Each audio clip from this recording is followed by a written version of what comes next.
आपके पुत्रों के हस्तिनापुर से जाने का खेद है मुझे। मैं एक माता की आंचल की रिक्तता नहीं भर सकता, परंतु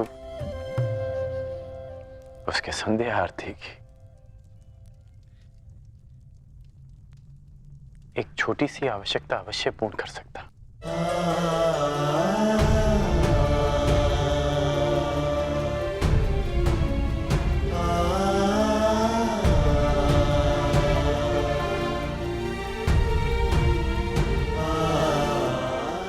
बहुत चिंतित होकर उस बंजर गांडव प्रस्थ में न जाने मेरे पुत्र किन कठिनाइयों में होंगे।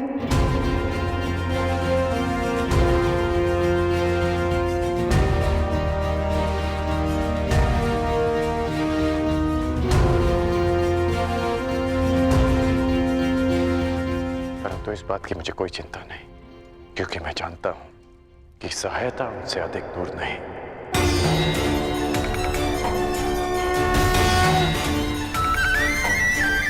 श्री कृष्ण गोविंद हरे मुरारी, हे नाथ नारायण वासुदेवा।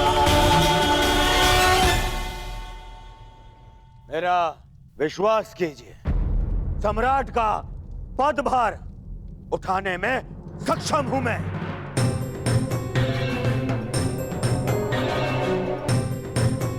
यदि ताचरी अपनी अनुमति और आशीर्वाद दें तो मुझे कोई आपत्ति नहीं पुत्र।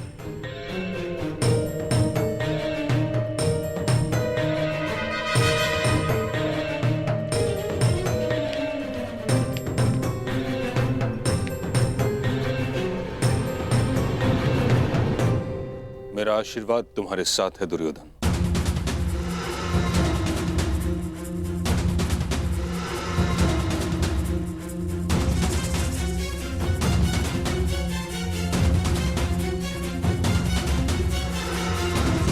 किंतु मेरी अनुमति नहीं।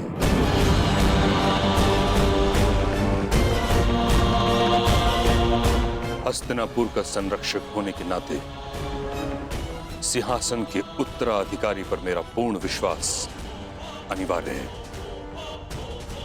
और तुमने अब तक ऐसा कुछ किया नहीं है दुर्योधन, जिस कारण तुम इस पद के योग्य माने जाओ। तो आज्ञा दीजिए मामहीन,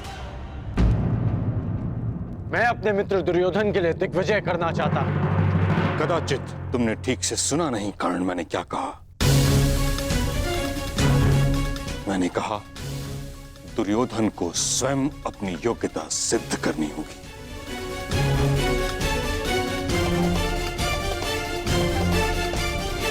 सम्राट बनने के लिए योग्यता का अर्थ केवल रण विजय प्राप्त करना नहीं, शान प्रबंधन भी है। युद्ध नीति नहीं, मैत्री नीति भी है। सम्राट बनने की शीघ्रता तुम्हें केवल दिग्भ्रमित करेगी दुर्योधन। ज्वालंत मनोकामनाओं की अग्नि का धूम्र तुम्हें मार्ग से भटका देगा। परंतु मैंने ऐसा कौन सा अनुचित मार्ग चुना है पितामह? हस्तिनापुर की मर्यादा के कारण जिस विषय पर मैं मौन हूं, उसे तुम निर्लज्जता के साथ छिपा रहे हो दुर्योधन। मत भूलो, इस समय तुम गंगा पुत्र भीष्म के समक्ष खड़े हो। यदि आज हस्तिनापुर का विभाजन हुआ तो उसका कारण केवल तुम्हारी वह मूर्खता थी जो तुमने अपने मामा की संकेत पर की।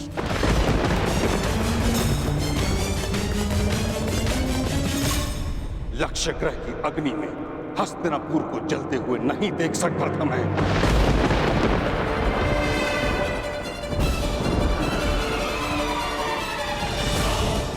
इस कारण विभाजन स्वीकार किया मैंने, और अब जब तक मुझे ये विश्वास नहीं हो जाता कि तुम नीति से शासन करने में सक्षम हो, कुचक्र से नहीं, तब तक मैं तुम्हारे अभिषेक की अनुमति नहीं दूंगा।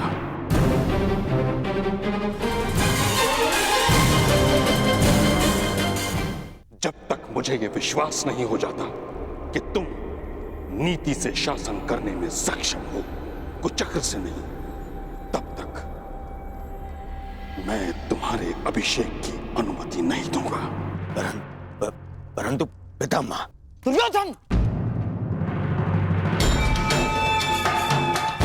अभी तुम इतने बड़े नहीं हुए कि गंगा पुत्र के सुझाव का विरोध करो, समझे?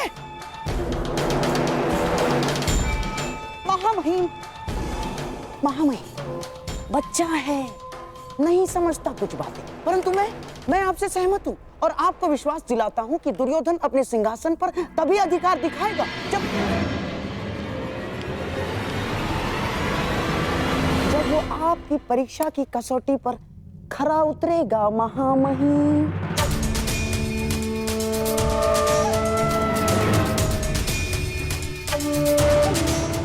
तुम मूर्खता मत करो। महामहिम की आंखों में लाक्षागृह की धधकती ज्वाला का प्रतिबिंब है।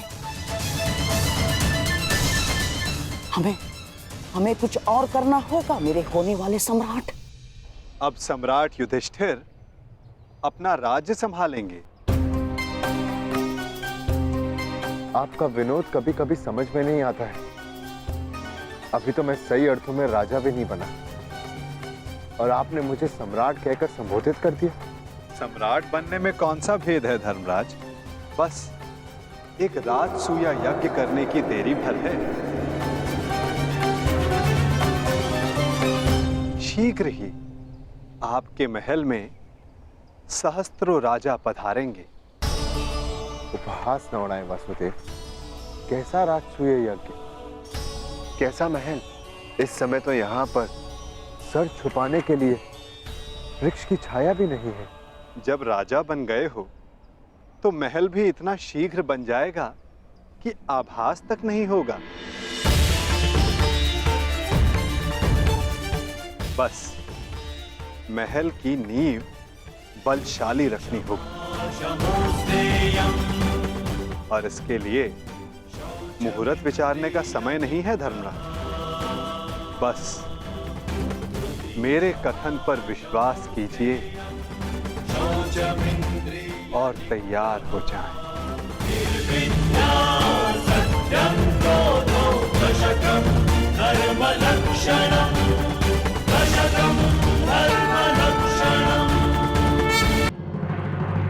तो ये है हमारी योजना। राजसूया यज्ञ की सफलता के लिए इसी भांति चारों दिशाओं में खांडवप्रस्थ की पताका फहरानी होगी।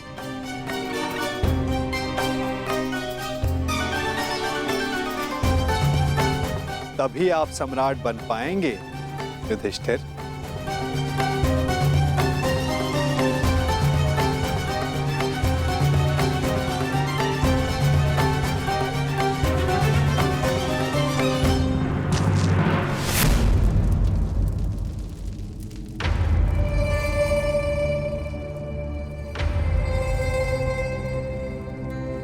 बस पूर्व दिशा में एक बाधा है। बाधा? कौन सी बाधा माधव? मगध। हाँ मेरे होने वाले सम्राट, यदि तुम्हें पूरे भारतवर्ष में अपने आप को सर्वशक्तिशाली सिद्ध करना है तो तुम्हें मगध पर अपना प्रभुत्व स्थापित करना ही होगा। और मगध का अर्थ है जरासंध।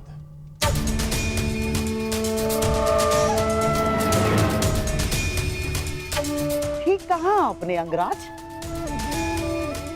मगध का अर्थ है जरासंध, आपका भूतपूर्व मित्र और वर्तमान शत्रु। हाँ, और आपको कदाचित ज्ञात नहीं होगा, उसने आर्यव्रत के 100 राजाओं को बंदी बना लिया। और अब वो उनकी बलि की तैयारी में है। 100 राजाओं की बलि? हाँ, 100 राजाओं की बलि। क्योंकि प्रभुत्व स्थापित करने का सबसे बड़ा अस्त्र है भय, और उसी भय का लाभ उठाते हुए जरासंध अपने आप को सर्वशक्तिशाली सिद्ध करना चाहता है। और इसीलिए हमारा सबसे पहला लक्ष्य होगा जरासंध पर विजय। परंतु हाँ, प्रश्न ये भी उठता है कि कौन महायोद्धा जरासंध को दुर्योधन के पक्ष में लाने में सक्षम है? दुर्योधन हर संभव प्रयास करेगा कि जरासंध उसके पक्ष में आ सके, और ये निश्चित है कि जरासंध किसी भी परिस्थिति में तुम्हारा समर्थन नहीं करेगा युधिष्ठिर।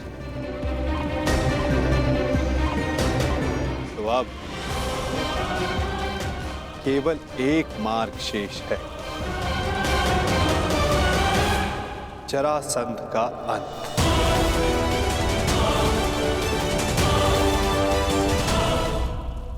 अर्थात आप उसका वध कर देंगे माधव? युधिष्ठिर, यदि जरासंध का वध मेरे हाथों होना होता तो मुझे 18 बार उससे युद्ध करने की आवश्यकता नहीं पड़ती। जरासंध का वध किसी और के हाथों लिखा है।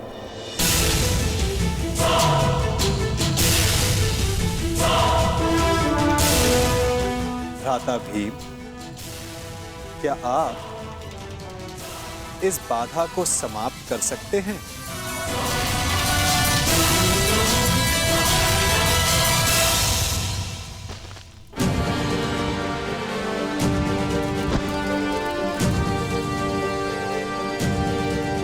उत्तम। यदि इस प्रकार आप मेरी मंशा भांप लें तो प्रत्येक समस्या का समाधान निश्चित है। मैं वासुदेव की मंशा जानता हूं। वो किसी भी प्रकार जरासंध पर पांडवों की विजय प्राप्त करने का प्रयास करेंगे, परंतु तुम चिंता मत करना मित्र।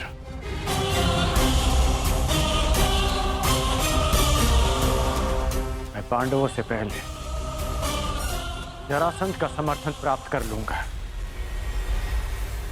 और इस भांति आर्यवत के 100 राजा भी तुम्हारे पक्ष में आ जाएंगे।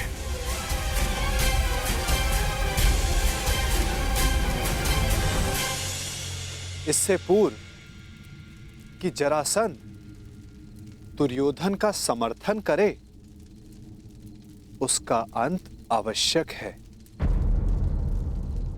अर्थात हमें जरासंध का वध करना होगा।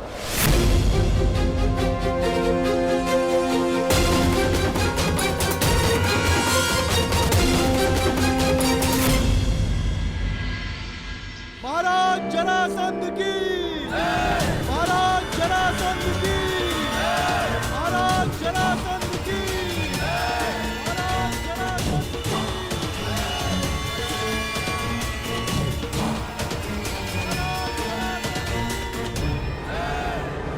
महाराज जरासंध की।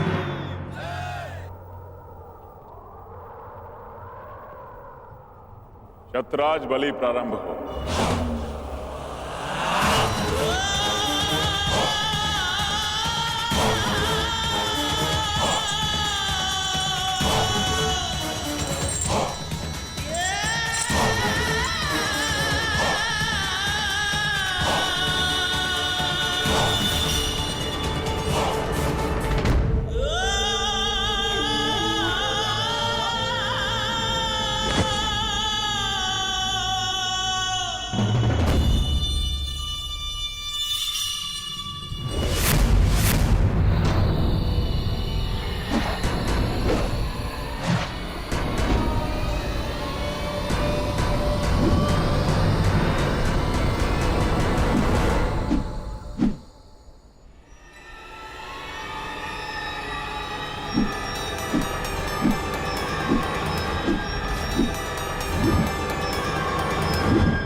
एक राजा को दूसरे राजा के साथ वो व्यवहार नहीं करना चाहिए जो वो स्वयं के लिए नहीं चाहता। मुझे जब भी तुम्हारी सहायता की आवश्यकता पड़ी, तुम एक बार मेरी सहायता करने अवश्य आओ।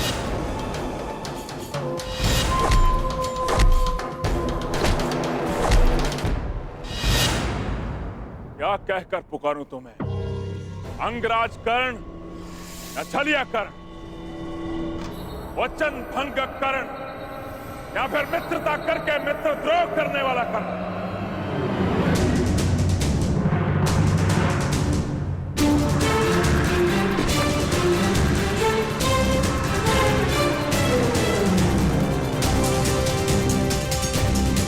न्याय का योद्धा परशुराम शिष्य राधे कर्ण पुकार सकते हो, जिसे ये बलि रोकनी पड़ी क्योंकि ये आवश्यक था।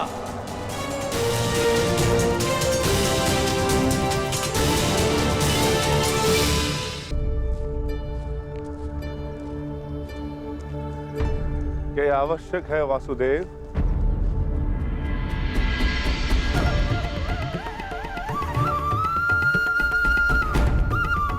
हाँ, हम वहां जरासंध के अंत के लिए जा रहे हैं। अपनी सुरक्षा के लिए वेश बदल कर जाना, क्या यह कायरता नहीं? नहीं भी। हमने ये वेश उन सैनिकों के प्राणों की रक्षा के लिए धारण किया है जो हमें पहचान कर हम पर आक्रमण करेंगे और अकारण ही बाहुबली भीम के हाथों मारे जाएंगे।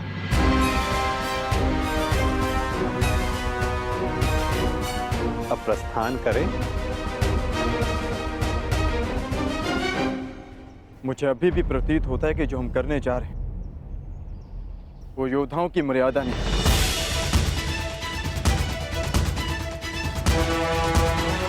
आप आज्ञा दीजिए, मैं अपने ही वेश में एक ही क्षण में मगध के द्वार ध्वंस कर दूंगा और जरासंध को भी धराशायी कर दूंगा। तुम्हारा ये आक्रोश और तुम्हारी युद्ध के लिए ये उत्सुकता मुझे किसी और का स्मरण करा रही है अर्जुन।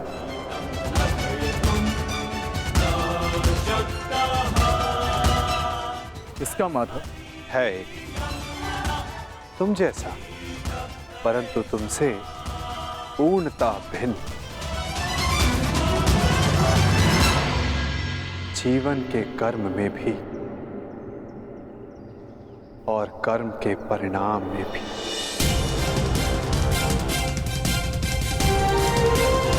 जरासंध, मैं मित्र दुर्योधन की ओर से तुम्हें सावधान करने आया हूं।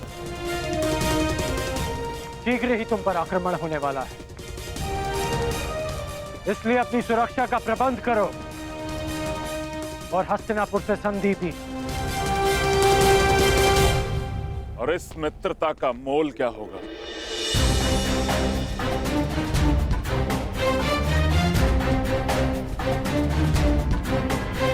बस इन 100 राजाओं को मुक्त करना होगा।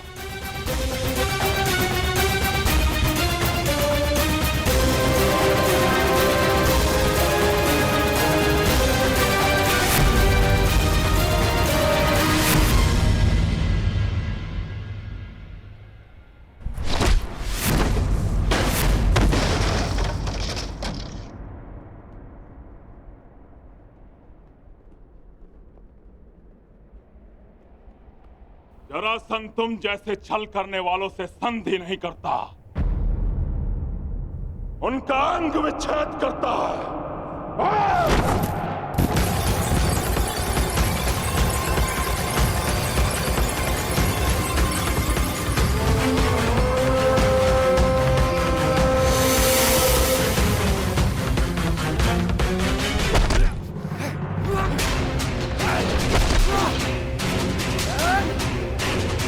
मेरी बात मानो, इन राजाओं को मुक्त कर दो जरासंध।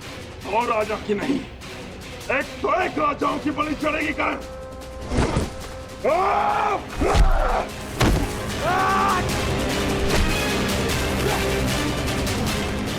अपने क्रोध पर नियंत्रण रखो जरासंध। तुम्हें देखते ही क्रोध ने मुझ पर नियंत्रण कर लिया करण।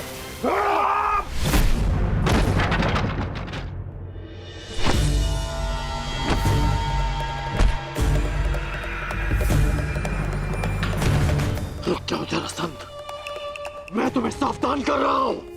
रुक तो तुम गए थे करण, सहायता तो तुम मेरी करने आए थे, किंतु हाथ मिला बैठे उस छलिया कृष्ण से।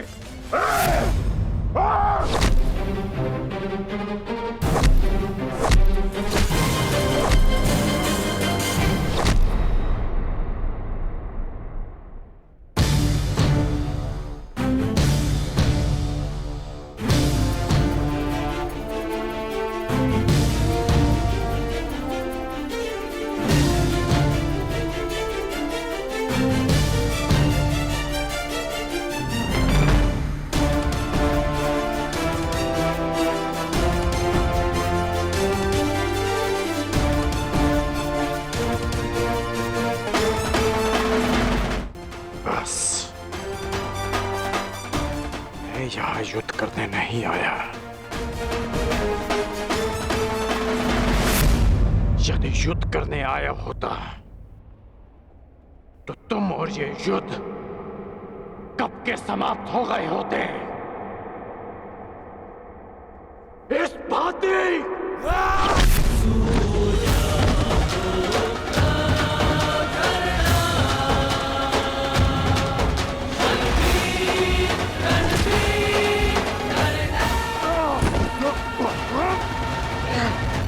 वचन भंग किया और ना छल किया।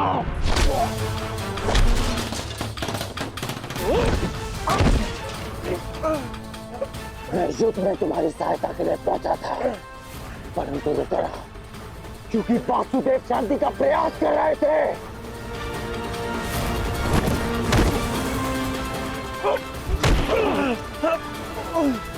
उसने एक निर्दोष की हत्या की, इसलिए मैंने युद्ध में सम्मिलित न होने का निर्णय लिया। मैंने मित्रता भंग नहीं की।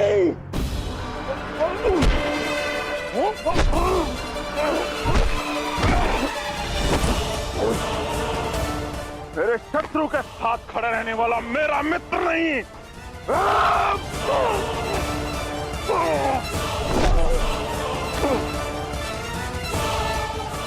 तो तुम अपनी ही भाषा में सुनो। यदि शत्रु का शत्रु मित्र होता है तो हस्तिनापुर से संधि करो और इन राजाओं को मुक्त करो।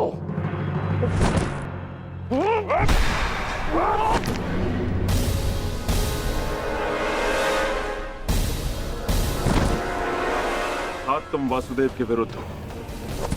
नहीं, मैं वासुदेव के विरुद्ध नहीं, परंतु अपने मित्र दुर्योधन के साथ हूं, जो वासुदेव के विरुद्ध है। अब मेरी बात ध्यान से सुनो। तुम पे शीघ्र ही आक्रमण होने वाला है, इसलिए हस्तिनापुर से संधि करके दुर्योधन से मित्रता स्वीकार करो। कृष्ण का विरोध करने वाले के लिए 100 राजा क्या, मैं सहस्त्र राजाओं को छोड़ सकता हूं। मुझे तुम्हारी संधि स्वीकार है। अब ये सभी राजा मुक्त हैं।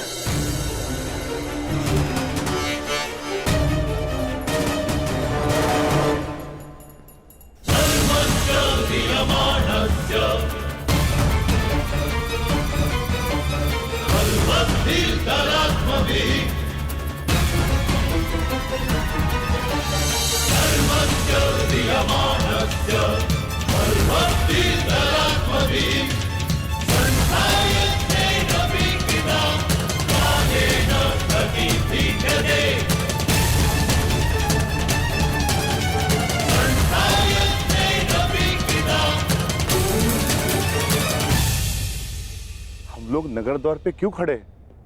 भीतर क्यों नहीं जा रहे वासुदेव? शांत विकोधर।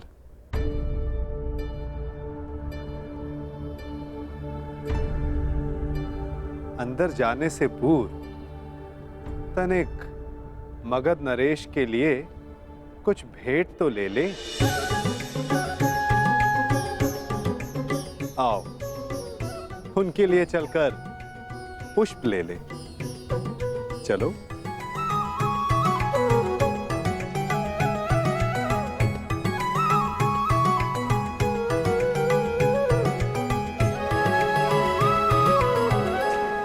आप सब अपने राज्य जाने के लिए मुक्त हैं। आइए।